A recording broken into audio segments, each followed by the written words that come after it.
Muito boa noite a todos e todas, meus amigos e minhas amigas do Grupo Espírita Luz e Amor. Mais uma segunda-feira nos reunimos para o estudo do livro A Gênese, os Milagres e as Predições, segundo o Espiritismo. Nós já estamos tratando, há algum tempo aí, dos milagres de Jesus. Kardec fez uma introdução riquíssima sobre o estudo dos fluidos, sobre o estudo do perispírito, né? Essas faculdades que nós ainda não dominamos, né? Assim, a maioria de nós não domina de forma potente, né? Vamos dizer assim, né? Mas a gente tem uns lampejos aí, né? De vez em quando tem umas intuições, né? Alguns sonhos. Algumas pessoas, de uma forma mais ostensiva, conseguem fazer uma doação de fluido muito mais forte, né, e consegue promover algumas curas. Outras pessoas, né, os médiums que têm a questão da clarividência, né, e a gente sabe que Jesus, por ser o espírito mais evoluído que já veio aqui na Terra, ele tinha essas faculdades, um domínio absurdo, no bom sentido, né, ele tinha um domínio amplo dessas faculdades, e por isso, né, e pela sua envergadura moral, teve um destaque tão grande, né, que já nasceu aí há 2023 anos, nós estamos aqui estudando o cara, né? Então, tem um motivo, não é à toa, né? Não só nós, como várias outras religiões, historiadores, né?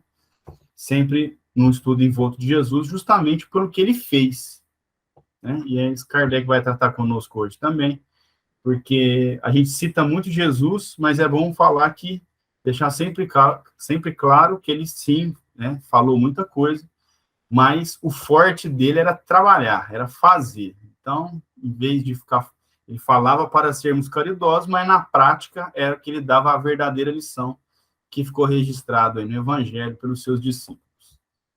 Então, vamos lá. Vou compartilhar minha tela com vocês. Lembrando que o nosso estudo é horizontal, uma mesa redonda, assim como o NEP, que eu dei uma olhadinha rapidinho, estava literalmente numa mesa, não era redonda, mas estava todo mundo ali. Depois eu quero assistir com calma. Deixa eu só diminuir um pouquinho, acho que vai ficar melhor. Ó, nós estamos no capítulo 15, e na semana passada eu cheguei a ler o comecinho do item 25, mas eu vou retomar, que eu acho que vale voltar um pouquinho para a gente manter o raciocínio. Só lembrando que aqui teve a passagem do cego de nascença, que foi aquele caso, né, daquele cego na sinagoga, e que aí Jesus, com cuspe e barro, passa nos olhos dele, procede ali, então, uma cura, e os fariseus revoltados, porque Jesus teria operado uma cura no sábado, sendo que eles guardam o sábado, né, como um dia santo, que não poderia trabalhar, e chegam a duvidar de Jesus no sentido de que se ele trabalha no sábado, esse homem não é de Deus, né, dando a entender que então Jesus estava fazendo aquilo ali por vias maléficas. E aí o cego de nascença, uma pessoa que estava na mendicância, vai e enfrenta esses fariseus, falando, olha, ele só fez coisa boa, né? Lógico que não foi com suas palavras, mas você tem que ver, olha o que ele fez comigo. Isso não poderia vir de alguém ruim. E a discussão circunda mais ou menos ali. Bom, item 25. Esta narrativa, tão simples e singela, traz em si evidente o cunho da veracidade. Nada aí há de fantasia nem de maravilhoso. Então, Kardec está batendo aqui de novo que não existe o sobrenatural. O que nós chamamos de sobrenatural é aquilo que nós não conseguimos explicar, mas é algo natural. É uma cena da vida real, apanhada em flagrante. A linguagem do cego é exatamente a desses homens simples, nos quais o bom senso supre a falta de saber. Então, lembrem-se que o cego, né, na mendicância, uma pessoa muito simples, fez, através do bom senso, suprir a inteligência dos fariseus, por exemplo, né, que acusavam Jesus de fazer o mal, e ele, na simplicidade, utilizando o bom senso, falou, ele fez coisas boas para mim. Não pode ver coisa ruim dali, né? Então, utilizou-se do bom senso. E ele continua. E que retrucam com bonomia. Bonomia é um procedimento de uma pessoa bondosa, né? Então, que ele retrucou, através de uma atitude bondosa, aos argumentos de seus adversários, expendendo razões a que não faltam justeza nem oportunidade, né? Então, ele retrucou aos fariseus de forma bondosa, com justeza e oportunidade, né? Foi bem oportuna a fala dele. O tom dos fariseus, por outro lado, é o dos orgulhosos, que nada admitem acima de suas inteligências e que se enchem de indignação à só ideia de que um homem do povo lhes possa fazer observações. No momento que chega a nossa querida Lúcia Perente, nossa amiga aí, que bom que ela veio, chegou. Bom, aqui, falando dos fariseus, ele está dizendo o seguinte, Lúcia, seja bem-vinda de volta aí, viu? Sentimos sua falta. A Verinha, semana passada, reclamou da falta, né? Ah, então chegou até ela. Muito bem. Então, quando ele está falando aqui dos fariseus, quem são os fariseus? São os orgulhosos, que não admitem nada acima da sua inteligência, né? Na inteligência deles, no conhecimento deles, não se poderia trabalhar no sábado, eles não estavam conseguindo explicar aquela cura, né? E quando o curado, né, o até então cego, o mendigo, contrapõe o argumento deles, mesmo que de forma bondosa, o que eles fizeram com o cego? Expulsaram ele da sinagoga. É assim que a pessoa sem conhecimento trabalha. Porque numa discussão, quando a pessoa é dotada de inteligência, de bondade, né, está disposta a discutir, ela ouve o argumento alheio, né, desde que é educado, né, ninguém vai ficar ouvindo xingamento. Mas aqui no caso, eles foram orgulhosos. Uma resposta simples do mendigo ali, do cego, eles o expulsaram da sinagoga. Não aceitaram que o bom senso falasse mais do que o orgulho deles. E aí Kardec faz um comentário muito interessante aqui, que ele diz o seguinte, afora a cor local dos nomes, dir-se-ia ser do nosso tempo o fato. Ou seja, se trocar os nomes, o lugar, o milagre, a gente consegue trazer para a nossa realidade. É quando a gente vê, né, pessoas muito orgulhosas, que não aceitam a opinião alheia, que não aceitam o bom senso, né, como no caso aqui, e respondem a uma contraposição, mesmo que educada, através da violência ou de uma resposta grosseira.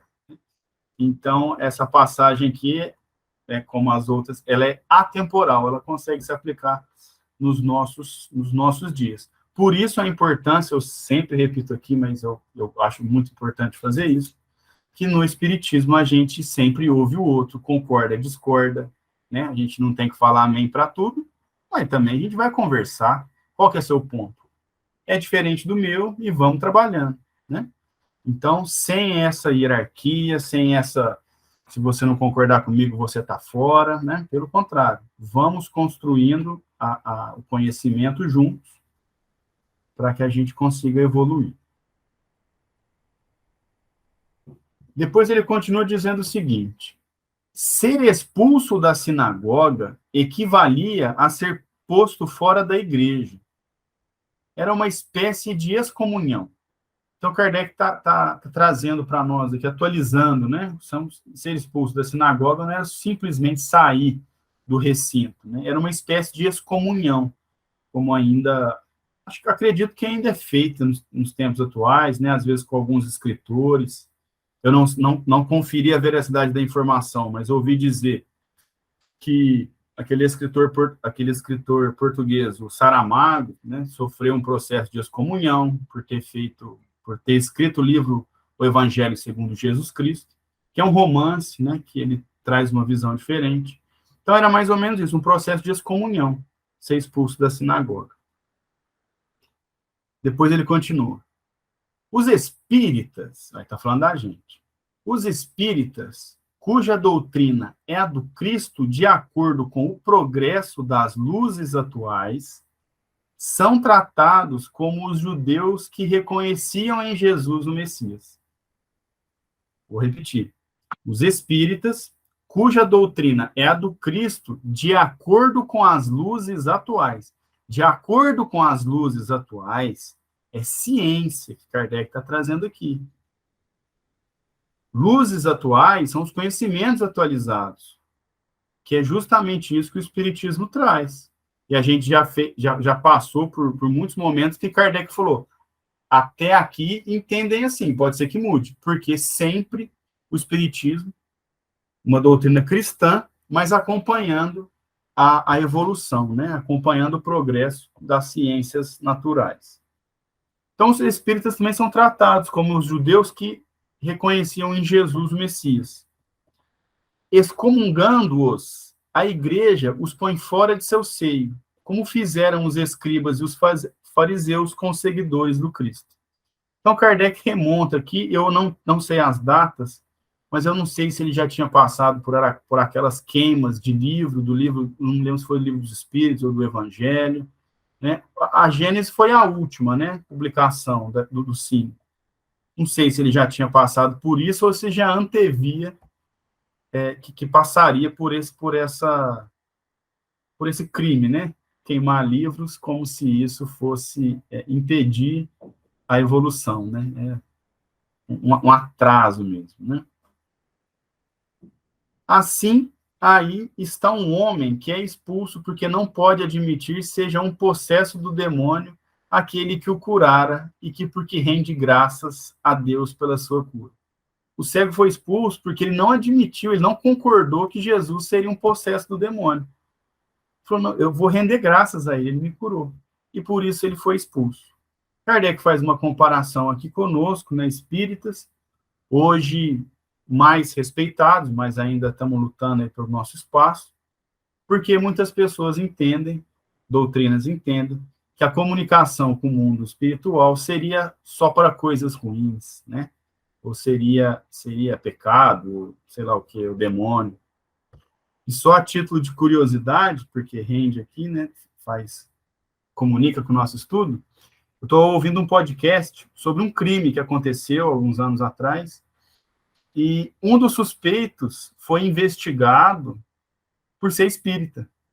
Ele era uma cidade muito pequena, era uma pessoa espírita, e eles acharam que o crime tinha algo de magia negra, quer dizer, nada a ver com o espiritismo, mas dentro, né, daquele preconceito, ele foi investigado e depois até sofreu muito com isso, por ser espírita. Fica à vontade, Marleninha, pode falar. Não, só para ajudar aí, o Auto de Fé de Barcelona, que foi a queima dos livros, foi em 61, foi anterior à Gênese. 9 de outubro. 9 de outubro de 61. Perfeito, Marleninha, obrigado. Foi em 61. A primeira edição da Gênesis foi publicada em janeiro de 68. Então, 7 anos depois desse fato. Então, nessas doutrinas ortodoxas que não aceitam, né, a amplitude da expressão da fé, muitos, através desse preconceito, fazem justamente o que foi feito na época de Jesus, a expulsar o cego da sinagoga. E Kardec continua no mesmo tema. Não é o que fazem com os espíritas? Obter dos espíritos salutares conselhos, a reconciliação com Deus e com o bem, curas, tudo isso é obra do diabo e sobre os que isso conseguem lança-se anátema. Ou seja, Kardec está falando, nós temos boas comunicações,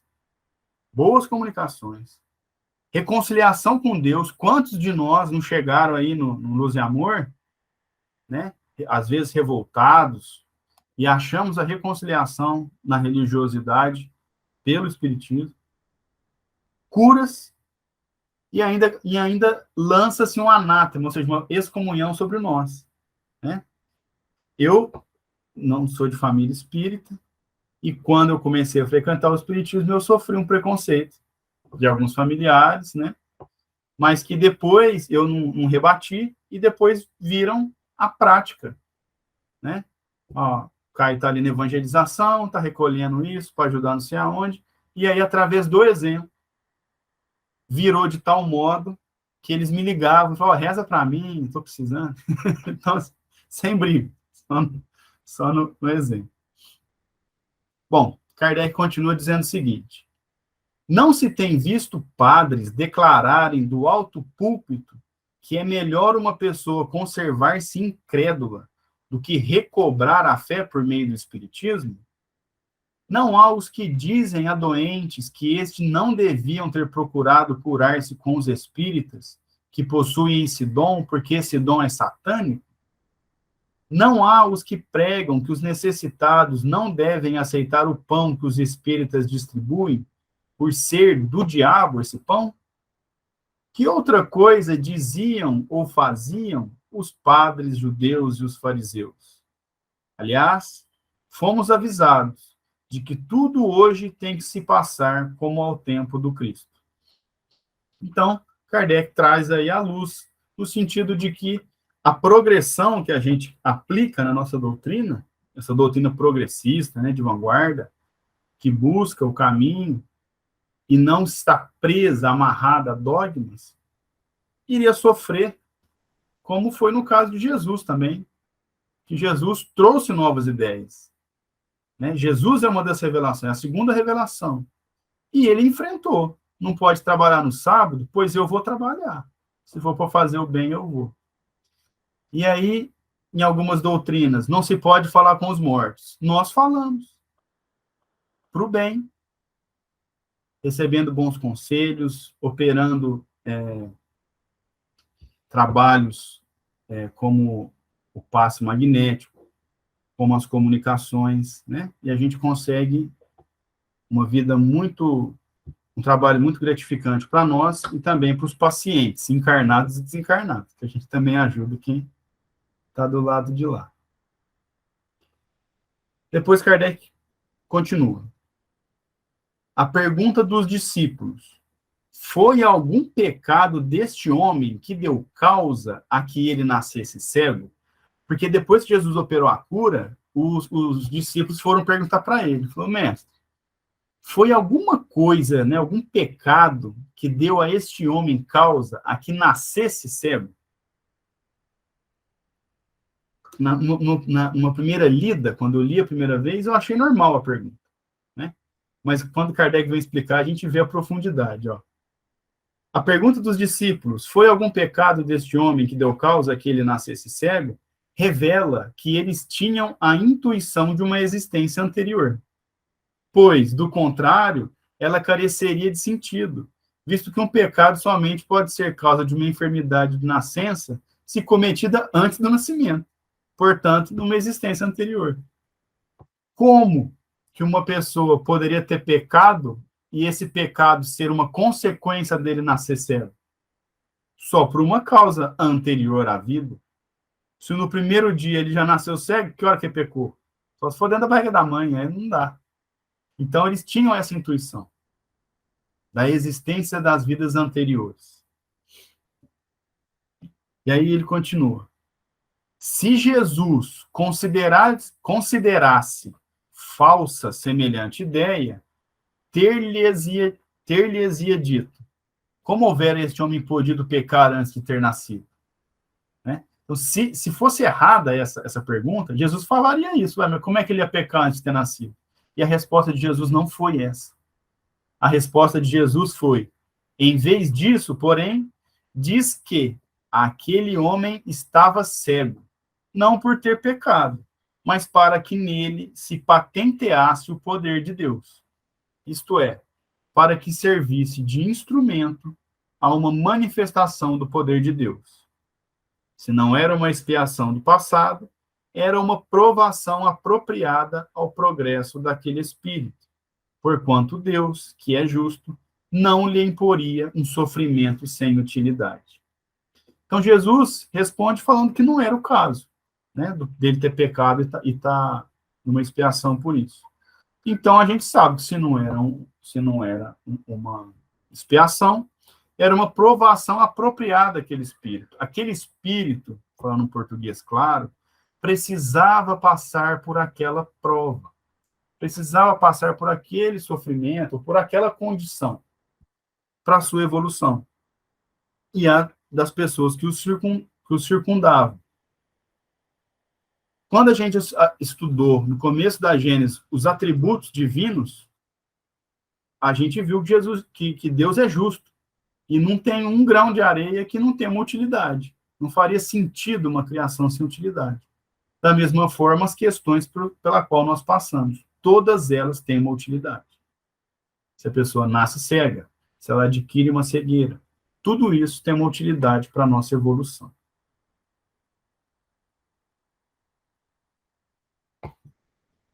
Muito bem. Quanto ao meio empregado para a sua cura, então, Jesus utilizou de cuspe, né? Aos olhos nus, vou reformular minha frase. Aos olhos nus, Jesus utilizou de cuspe e barro, aos olhos nus. Mas a gente estudou, a gente sabe da contribuição fluídica que teve ali, né? Quanto ao meio empregado para a sua cura, evidente, aquela espécie de lama feito de saliva e terra, nenhuma virtude podia encerrar. Ou seja, saliva com terra não vai curar ninguém da cegueira. Aí ele continua, a não ser pela ação do fluido curativo de que fora impregnado. Então, a cura se operou pelos fluidos que Jesus impregnou naquela matéria, né, na mistura do cuspe com terra, né, no barro. E foi ela que operou a cura.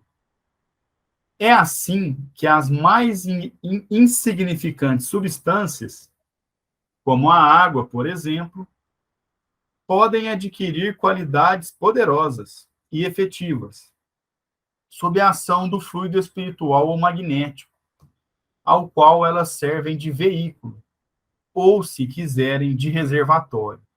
Né? A gente está acostumado a tomar uma água fluidificada no centro, há quem leve a garrafinha própria, né, para operar essa fluidificação. Então, numa substância muito simples, como a água, ela pode adquirir essas qualidades poderosas sob a ação do fluido magnético, do fluido espiritual.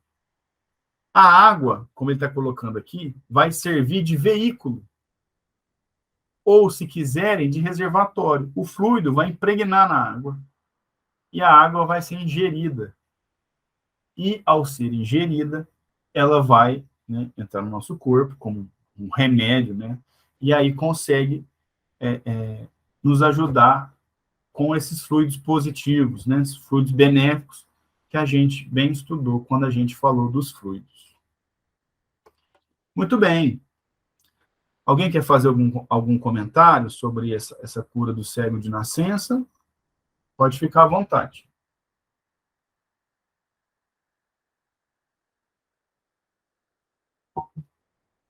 Ninguém. Isso aí. Ficou muito claro, né? A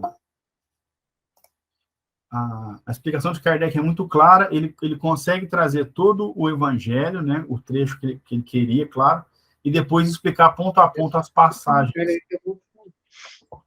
Quer falar, Maria? Pode ficar à vontade. Então, é muito interessante, você já fez o comentário, né? Eu achei muito pertinente. A pergunta, né, dos discípulos, quem é que pecou? É uma grande dica, né, para repensar o fato da reencarnação, mas ouça quem tem ouvidos de ouvir, né? Muito legal. Exatamente. Não faria sentido a pergunta, né? Então, é uma evidência, né? Até pela pergunta que eles fizeram, como você disse, e pela resposta de Jesus, né? Se a pergunta tivesse errada, Jesus tinha falado, né? Ele dado uma resposta que não faria sentido a pergunta, né? E não foi o caso. Muito bem. Agora, nós vamos entrar... Kardec vai trazer aqui algumas curas de Jesus, né?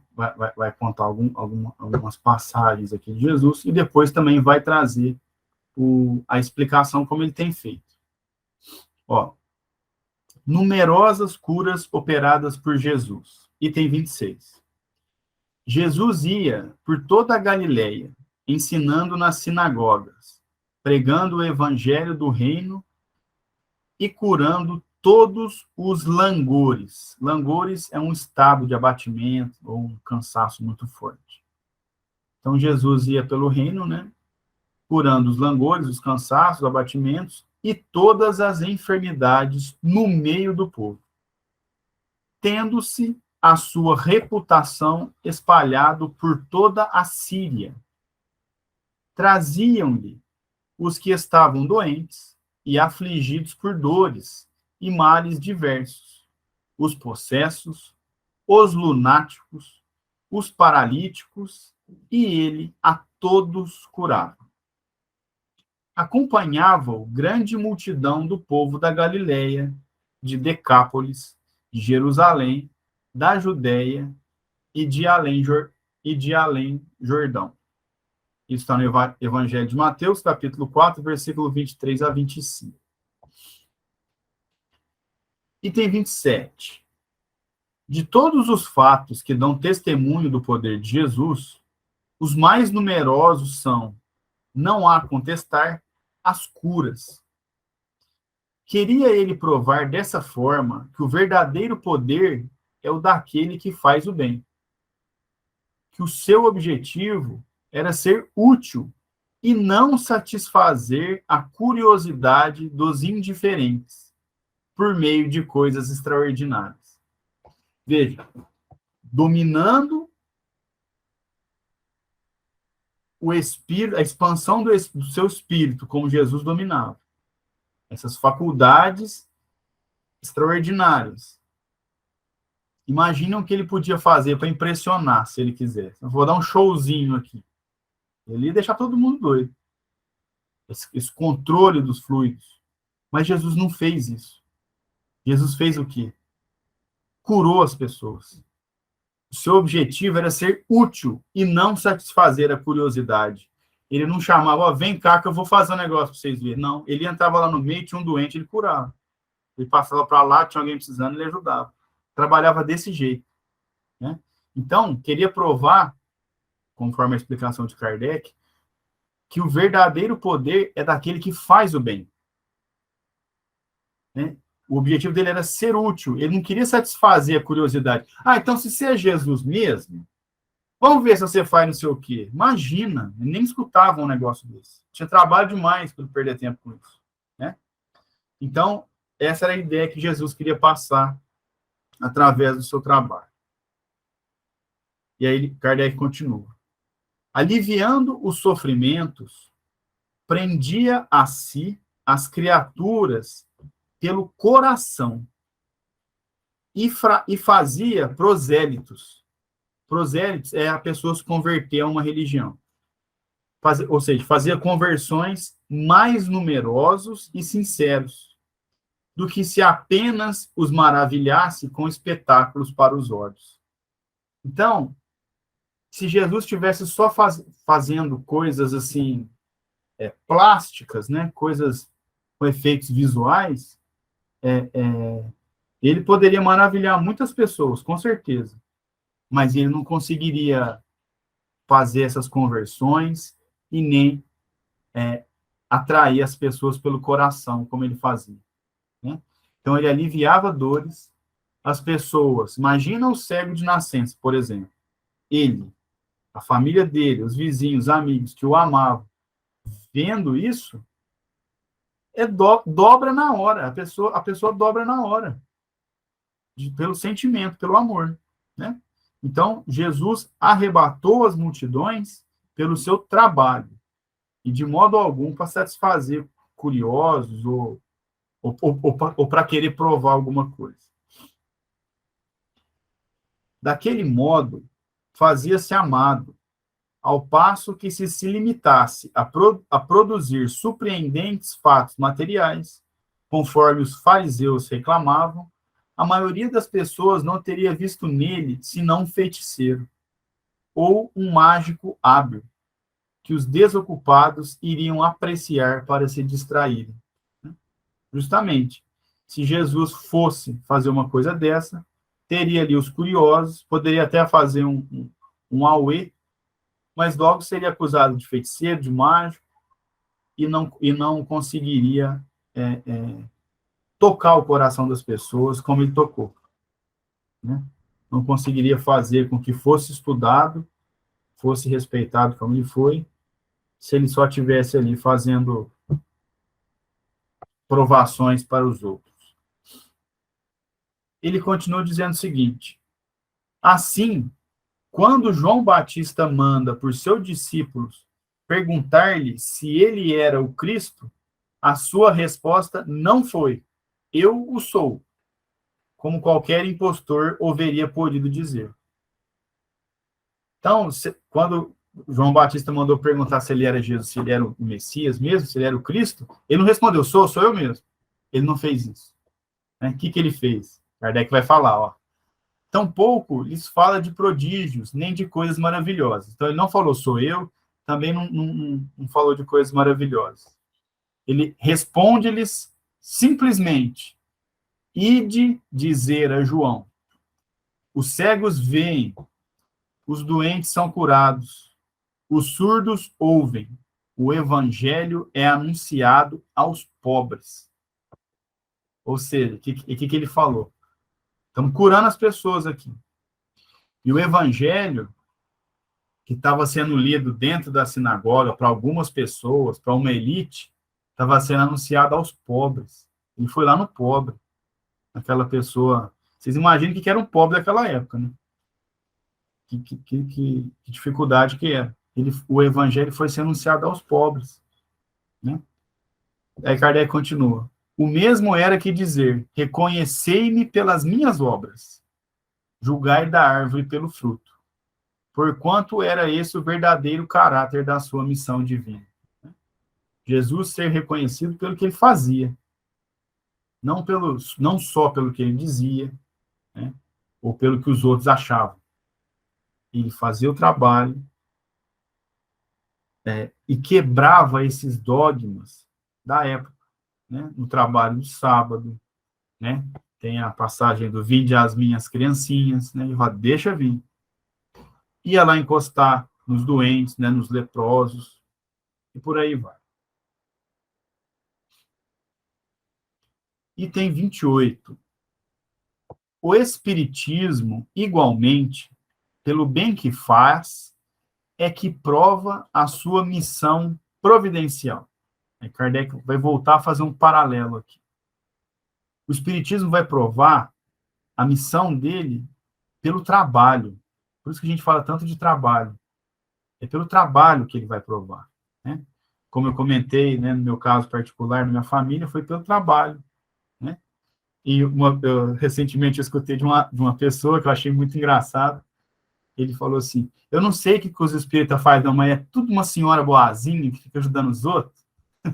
Então, é pelo trabalho que está sendo reconhecido. A pessoa não sabe o que diz Kardec, não sabe o que é feito dentro do centro espírita. O que ela sabe? Que as pessoas estão ali para ajudar os outros. Então, é pelo trabalho. E ele continua assim. Ele, né, está falando do espiritismo, cura os males físicos, mas cura, sobretudo, as doenças morais. E são esses os maiores prodígios que lhe atestam a procedência. Né? Que é o mal moral, que são os males morais. Porque as curas físicas, a gente estuda aqui, né, a gente tem estudado isso aqui, os médiuns conseguem operar essas curas mesmo. Né? Alguns médicos, determinados médicos, conseguem operar essas curas. Mas, sobretudo, o que a gente mais trabalha é na doença moral. Porque a pedra de toque do espiritismo é a reforma íntima. E a reforma íntima, ela vai curar a doença moral. Ela vai curar a vaidade, a raiva, o egoísmo, a inveja. E isso não é a gente que vai sair curando os outros, a gente que vai se curando. Nós estamos falando de nós mesmos aqui. direto a gente está estudando, né? Pelo menos acontece comigo, eu acredito que com vocês também. A gente vai ler uma passagem e fala, nossa, acho que eu estou fazendo tudo errado. Aí você vai e vai tentando mudar a forma como você está vivendo. E é por isso que o Espiritismo ele vai curar a doença moral, né? E aí Kardec diz que esse é o maior prodígio, né, que atesta a procedência, que atesta que o Espiritismo é uma linha do bem, é uma doutrina que busca o bem. E aí ele continua. Seus mais sinceros adeptos não são os que se sentem tocados pela observação de fenômenos extraordinários, mas os que dele recebem a consolação para suas almas. Os a quem liberta das torturas da dúvida, aqueles a quem levantou o ânimo na aflição, que auriram forças na certeza, que lhes trouxe acerca do futuro, no conhecimento do seu ser espiritual e de seus destinos. E aqui eu grifei porque eu achei muito bonito. E foi justamente aqui que o Espiritismo me prendeu, e me prende ainda, né? Porque os mais sinceros adeptos do Espiritismo, ele não quer ver fenômeno. Você pode até ver um fenômeno ou outro, tudo bem. Mas fazer fenômenos à vista pública não vai trazer adepto nenhum. A gente pode fazer uma reunião pública, lá no Luz e Amor, né? Ter comunicações, de escrita, de fala, enfim, que a DEC não vai ter nenhuma. Pode ser que a pessoa vai ali por curiosidade, volte por curiosidade, mas não é aí que a gente trabalha. Nosso trabalho é numa sala fechada, tem 10 pessoas, a gente fecha a porta, é entre nós ali. E é por isso que a gente está preso ali pelo coração, porque a gente vê o bem que aquilo está fazendo. Não precisa mostrar para ninguém. E, além disso, passados, né, as primeiras comunicações, que a gente acha, né, diferente e tal, vira uma coisa corriqueira. Conversar com o espírito passa a ser aconselhar um amigo que está precisando de ajuda. E aí a gente consegue entender o real significado daquilo, que não é fazer show, não é fazer fenômeno para agradar ou para instigar a curiosidade de ninguém.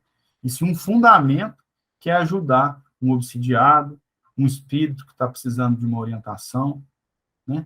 E por aí vai. Depois ele continua. Esses, os de fé inabalável, porque sentem e compreendem. Então, a gente consegue compreender no nosso trabalho qual que é a finalidade dele. Quem nós estamos verdadeiramente ajudando. Muitas vezes nós estamos ajudando uma pessoa que nem está ali na sala.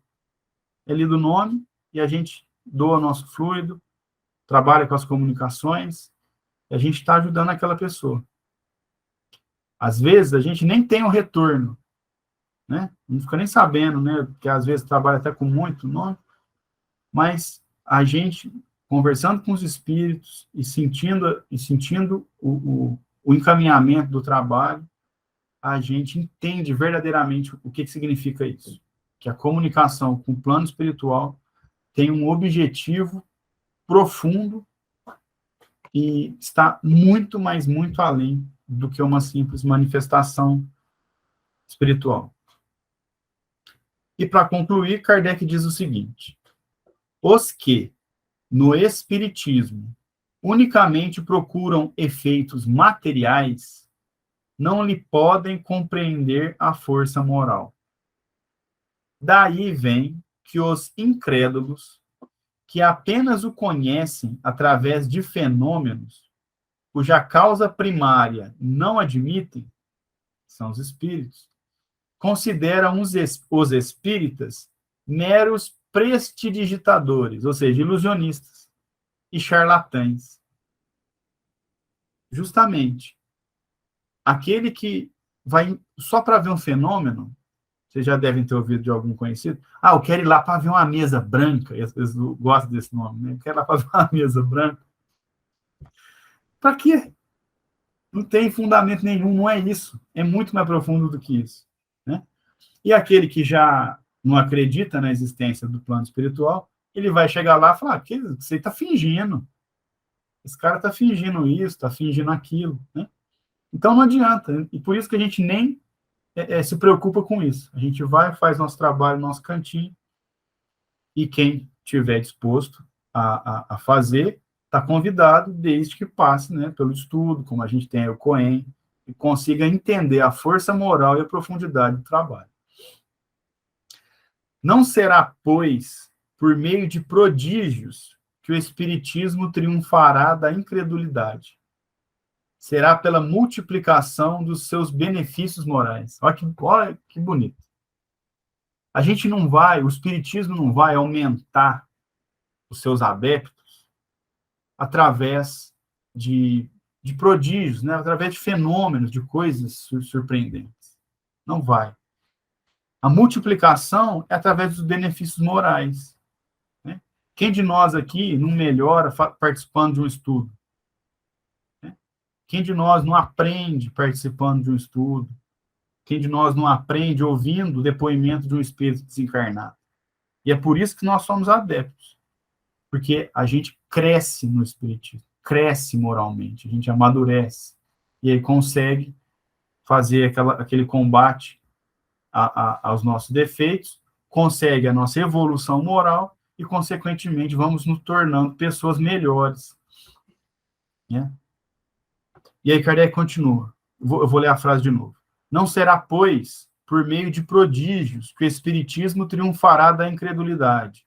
Será pela multiplicação dos seus benefícios morais.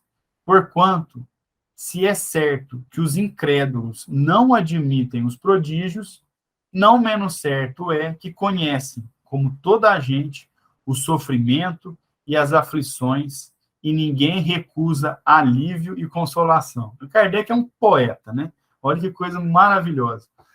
O incrédulo não vai admitir. Ele pode entrar lá numa reuniãozinha nossa, numa salinha, e ver. Ele não vai admitir. Mas tem uma coisa que dobra qualquer... Eu falo dobrar no sentido de comover, né? No bom sentido. Não há uma coisa que não comova um ser humano, que é o alívio das dores que todos nós temos. Nenhum ser humano é total... Nós estamos num mundo de provas e expiações.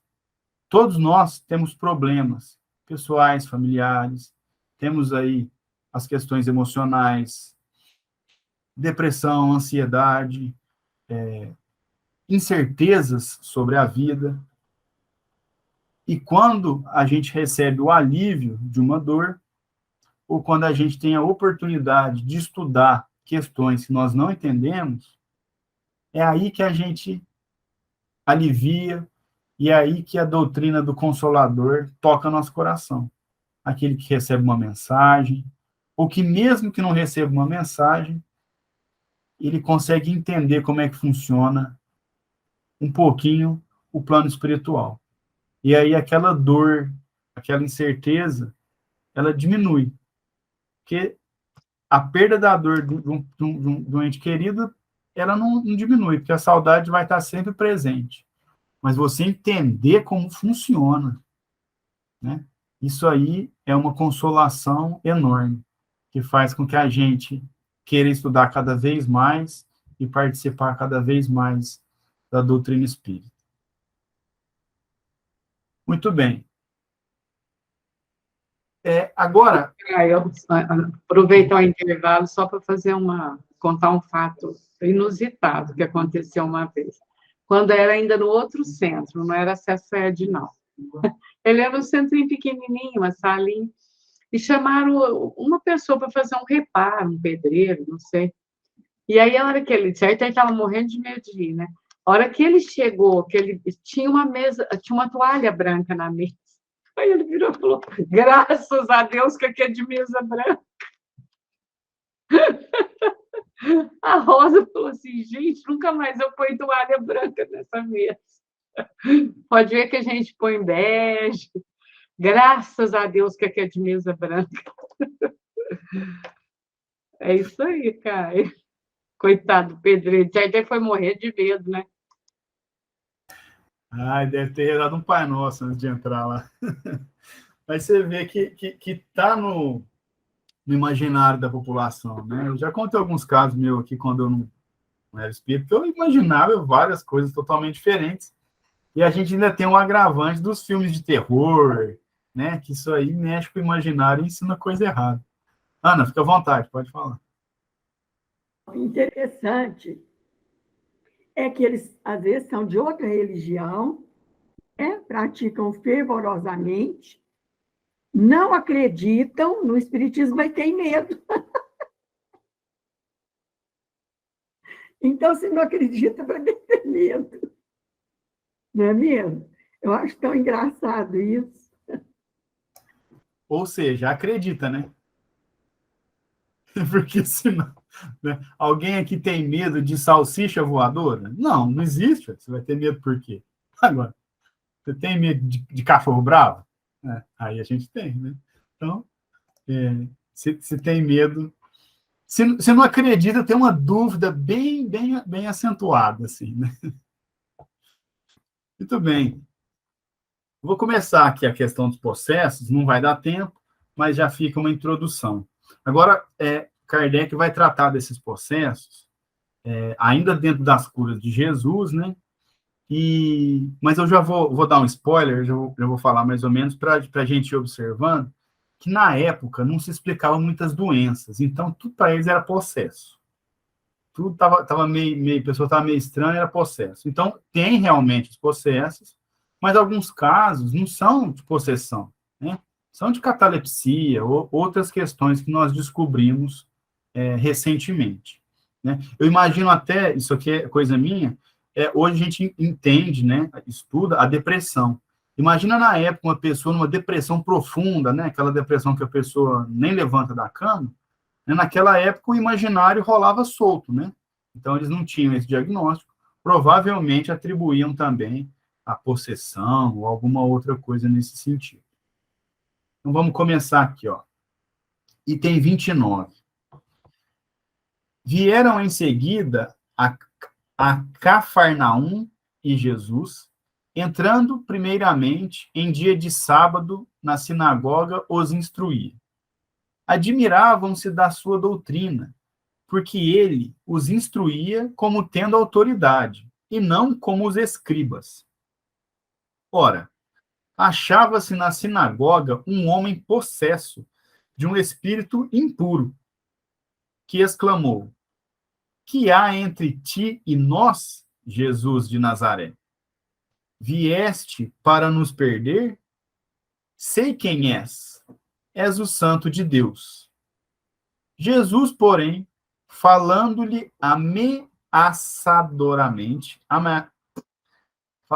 Jesus ameaçadoramente, disse: cala-te e sai desse homem. Então, o espírito impuro, agitando o homem em violentas convulsões, saiu dele. Ficaram todos tão surpreendidos que uns aos outros perguntavam: que é isto? Que doutrina nova é esta? Ele dá ordem com império, até aos espíritos impuros, e estes lhe obedecem. Essa passagem está em Marcos, capítulo 1, versículo 21 a 27. Item 30. Tendo eles saído, apresentaram-lhe um homem mudo, possesso do demônio. Expulso o demônio, o mudo falou, e o povo, tomado de admiração, dizia: jamais se viu coisa semelhante em Israel. Mas os fariseus, ao contrário, diziam: é pelo príncipe dos demônios que ele expele os demônios. Isso está em Mateus, capítulo 9, a Marleninha está até rindo, capítulo 9, versículos 32 a 34. A Marleninha está rindo porque a conclusão dos fariseus é péssima, né? Ele expulsa porque ele é o príncipe dos demônios, ou através do príncipe dos demônios, né? Que seria aqui... Era colega, né? Era superior. Caio, deixa eu te perguntar. Esse livro, o seu deve ser mais novo do que o meu. O meu aqui está falando os possuídos. Tem umas palavras do seu livro que é diferente do meu. Sabe o que é, dona Honória? Não é porque é mais novo ou mais velho, não. É porque o livro foi escrito em francês. Kardec era francês. Aí tem tradutores diferentes. Aí tem uns que... E nessa tradução, às vezes, dá uma diferencinha. O conteúdo é o mesmo. O conteúdo é o mesmo. Eu uso esse aqui, ó. Quer ver quem que é o meu?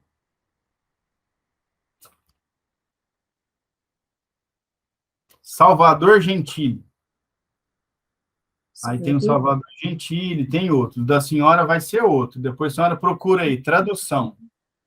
Aí vai ter outro. Tradução.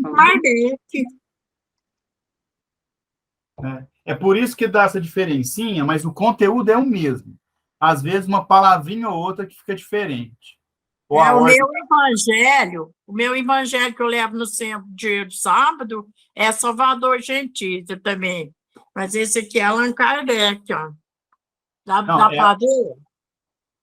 Dá. Todos são Allan Kardec. Allan Kardec escreveu. Mas traduzir, porque Kardec só escreveu em francês, né? E aí, brasileiros fizeram a tradução. E tem mais de um tradutor. Por isso que dá essa diferença. Tá bom, obrigada. Eu achei que eu nem ia poder entrar hoje, meu celular está dando um problema, e ele está descarregando, porque aqui um monte de carga, ele apaga e fica escurinho. Aí começa do zero para carregar. Aí o Tom ligou, ele estava a 15%. Estou pelejando para ele aqui, lá vai. Que bom que a senhora veio. Pode falar, Ana, fica à vontade. A minha tradução é do Guion Ribeiro. E eu prefiro o Herculano Pires, mas a dona Antonieta Marini, que era grande estudiosa da doutrina e sabia falar francês, ela dizia que a melhor tradução é a do Guion Ribeiro. O meu é do Herculano, essa aqui que eu sigo. Mas no fim dá. Eu, pelo menos, assim, vocês estudam mais do que eu, mas eu nunca vi uma diferença gritante, assim, de conteúdo, né? É mais a ordem das palavras, né? O termo fica um diferente do outro, mas isso aí Ela falava que a tradução mais fiel é a do Guion. E a tradução é um trabalho muito difícil, né? Você conseguir exprimir a mesma intenção do escritor, né?